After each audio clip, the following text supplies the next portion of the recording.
quais foram as 10 pragas do Egito e quais são os seus significados. Para darmos início, vamos começando fazendo a leitura bíblica. Está localizada aí no livro de Êxodo, capítulo 7, versículo 10 ao 12, que diz o seguinte: Moisés e Arão dirigiram-se ao faraó e fizeram como o Senhor tinha ordenado. Arão jogou a vara diante do faraó e seus conselheiros, e ela se transformou em uma serpente. E faraó, porém, mandou chamar os sábios e feiticeiros e também os magos do Egito. Fizeram a mesma coisa por meio das suas ciências ocultas. Cada um deles jogou ao chão uma vara, e estas se transformaram em serpentes, mas a vara de Arão engoliu a vara deles. Essas 10 pragas foram juízos da parte de Deus no Egito, enviadas para eles, para que eles soubessem que ele era o Senhor. Enquanto as pragas eram enviadas, Faraó se recusava a libertar os hebreus. Somente após a 10ª praga, os filhos de Israel partiram do Egito. E quais foram essas 10 pragas? Primeira foram sangue, segunda rãs, depois piolhos, pestes dos rebanhos, úlceras, chuva de pedras, gafanhotos, trevas e morte dos primogênitos.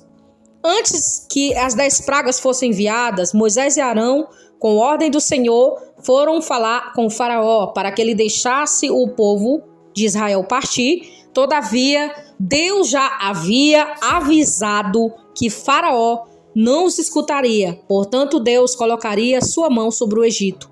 Êxodo 7, versículo 4.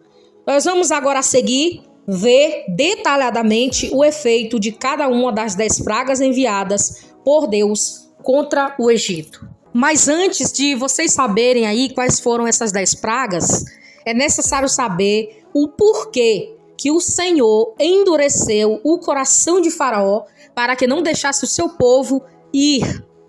Deus endureceu o coração de Faraó porque ele quis e possibilitou, com circunstâncias favoráveis, que a lei da semeadura agisse em Faraó. Porque está escrito: não erreis, de Deus não se deixe escarnecer, porque tudo que o homem semear, isso também se fará.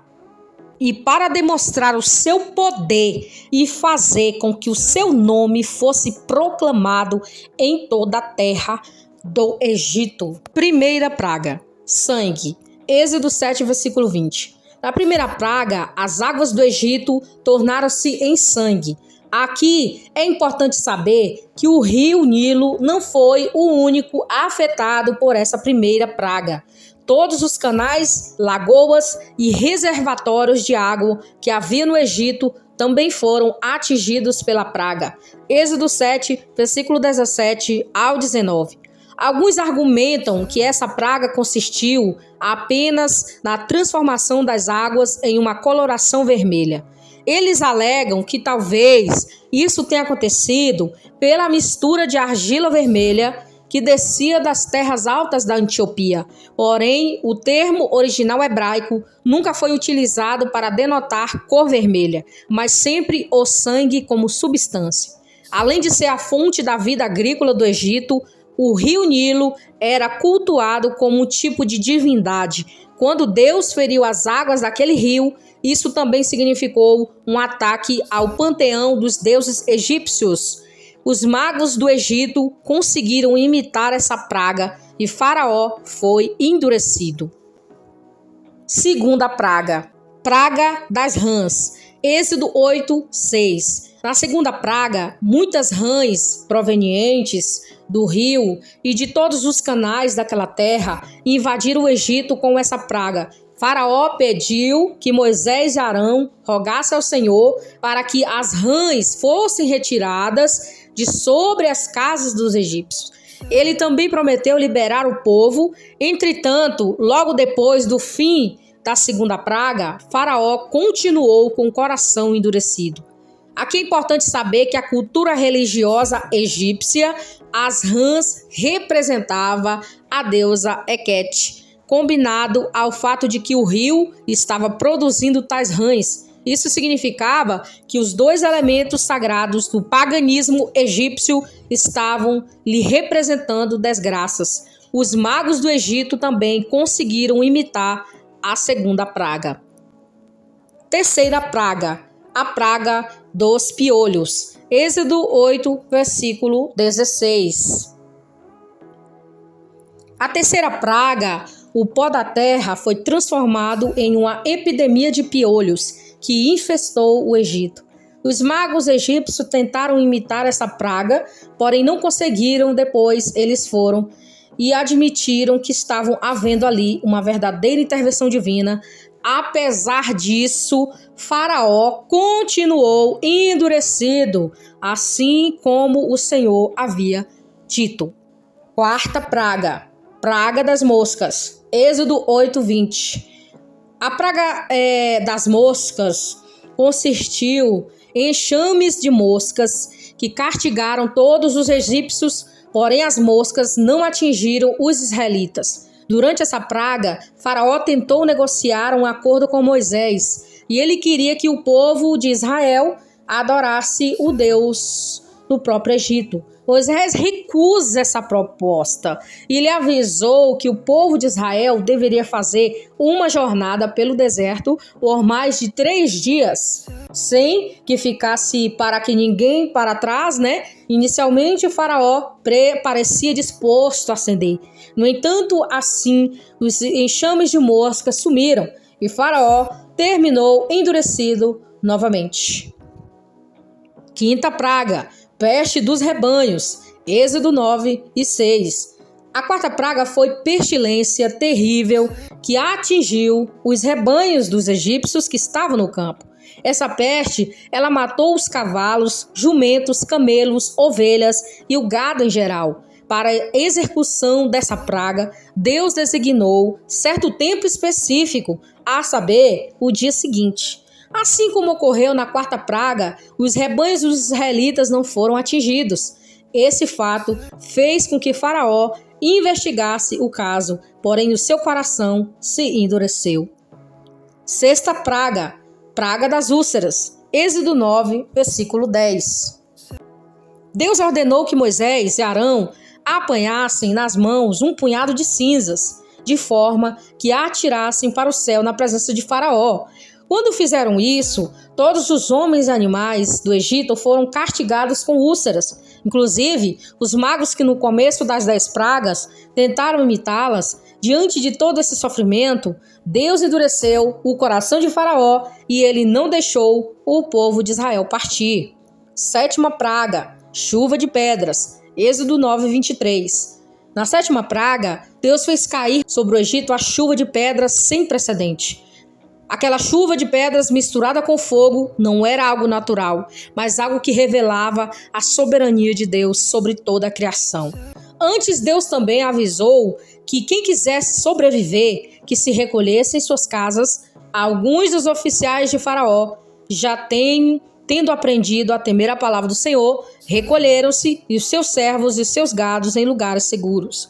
A chuva de pedras castigou todo o Egito, mas deixou ilesa a terra onde estavam os filhos de Israel. Com essa praga, Faraó implorou por alívio e ele também admitiu uma possível culpa de sua parte e prometeu libertar o povo de Israel. Entretanto, quando a chuva de pedras parou, novamente ele endureceu o coração. Oitava praga, gafanhotos. Êxodo 10:13. A oitava praga trouxe um número incontável de gafanhotos sobre o Egito, de modo que não restou nenhuma verde nas árvores. Antes do Egito ser castigado por gafanhotos, Faraó tentou negociar mais um acordo com Moisés, mas a proposta foi recusada e os gafanhotos cobriam toda a terra do Egito.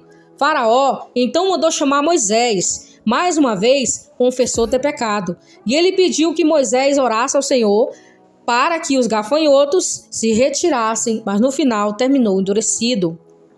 Nona praga, trevas. Êxodo 10:22. Na nona praga, Deus enviou sobre o Egito trevas espessas durante 3 dias. Não se tratava de um tipo de tempestade ou eclipse, mas de trevas sobrenaturais originadas diretamente da intervenção divina. Os egípcios celebravam a luz de amanhecer como sendo um ato de vitória ao deus do sol Ra sobre a serpente dos caos das trevas. Quando aquelas densas trevas cobriram o Egito, isso significou uma demonstração clara de superioridade do Deus de Israel sobre o panteão egípcio, que, contrapartida, os israelitas eram únicos que possuíam luz aonde habitavam. 10ª e última praga, morte dos primogênitos. Êxodo 12, 29. A 10ª praga foi um ato concluído do juízo divino sobre o Egito. Na ocasião, todos os primogênitos do Egito, os homens, os animais, foram mortos quando o Senhor os feriu. Antes disso, Deus deu instruções específicas a Moisés sobre os israelitas deveriam proceder essa ocasião e resultou na celebração da primeira Páscoa. Os filhos de Israel colocaram nos batentes de suas portas o sangue do cordeiro sacrificado, conforme Deus havia lhe ordenado. Assim, o juízo de Deus passou por cima de suas casas, sem qualquer um dos seus primogênitos fosse ferido. Como resultado da 10ª praga, Faraó e todo o povo do Egito suplicavam que os israelitas fossem embora. Lembrando que, aproximadamente 500 anos antes das 10 pragas serem enviadas, Deus falou com Abraão, seu futuro e sua descendência. O Senhor lhe avisou que a sua descendência seria escravizada, porém o Senhor havia de julgar a nação que o oprimia. Gênesis 15, 13 e 14. Portanto, as pragas do Egito também enfatizavam que Deus é quem governa a história segundo o seu propósito. Além do propósito principal, conforme foi resultado acima, nós podemos dizer que as 10 pragas do Egito, Deus, ele humilhou o panteão dos falsos deuses daquele povo, né? Dessa forma, o Senhor mostrou que ele é o único Deus verdadeiro, inclusive ele utiliza até mesmo as supostas divindades dos homens como instrumento de seu juízo, especialmente na primeira e na segunda e na 9ª praga. Isso ficou claro quando os símbolos das divindades egípcias foram usados para trazer castigos. Mesmo que o homem tente imitar o seu poder, nunca conseguirá. Isso pode ser visto a partir da 3ª praga, quando os magos não foram capazes de reproduzi-las. Ele tem um cuidado pessoal para com aqueles que ele escolhe, principalmente a partir da 4ª praga. Podemos perceber a ênfase que é dada à condição imune dos israelitas frente aos castigos divinos.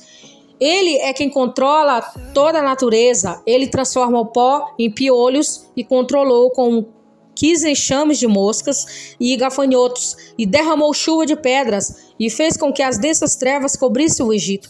Ele, o Senhor, é sobre todas as doenças. Ele fez com que as úlceras castigassem os egípcios e as pestilências, e dizimasse o seu rebanho. Ele é quem dá ao homem o mantimento. Deus, que havia dado abundância de mantimento ao Egito no tempo de José, do Egito, também mostrou que sem a sua misericórdia o homem não pode nem mesmo se sustentar. Os falsos deuses, com letra minúscula, dos egípcios não puderam livrar os seus rebanhos e suas plantações quando Deus derramou o seu juízo. É Ele quem tem o controle sobre a vida e a morte. Essa verdade ficou muito clara, principalmente na 10ª praga, quando todos os primogênitos dos egípcios foram mortos. Essas 10 pragas do Egito mostraram não apenas aos egípcios, mas aos próprios israelitas, a quem o Deus Todo-Poderoso era o Senhor. Então aqui ficou bem claro nessa mensagem das 10 pragas que no tempo presente que estamos vivendo, Deus também tem as suas formas de trabalhar. Deus usa quem Ele quer, o que Ele quer para mostrar o seu poder.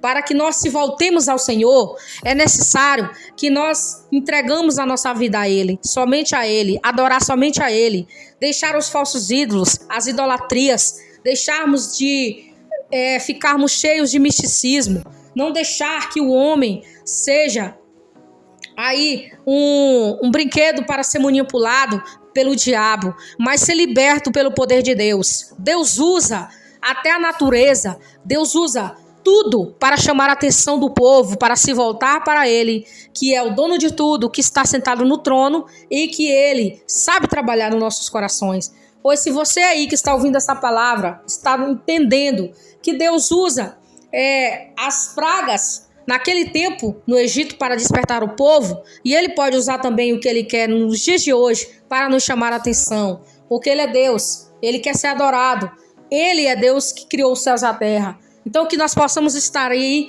despertados, ter esse despertamento espiritual e sabermos que Deus não quer dar sua glória para ninguém, Deus não quer dar o lugar dele para ninguém, Deus é Deus. Então quando o homem inventa essas gracinhas aí de ficar querendo ser Deus, Deus ele dá um jeitinho aí poderoso de mostrar para essas pessoas, mostrar para todos nós que ele é Deus, né? Principalmente o seu povo, porque o Egito viu o poder de Deus, mas os israelitas também viram o poder de Deus para temerem ao Senhor. Então essa foi a mensagem aí das 10 pragas do Egito e seus significados.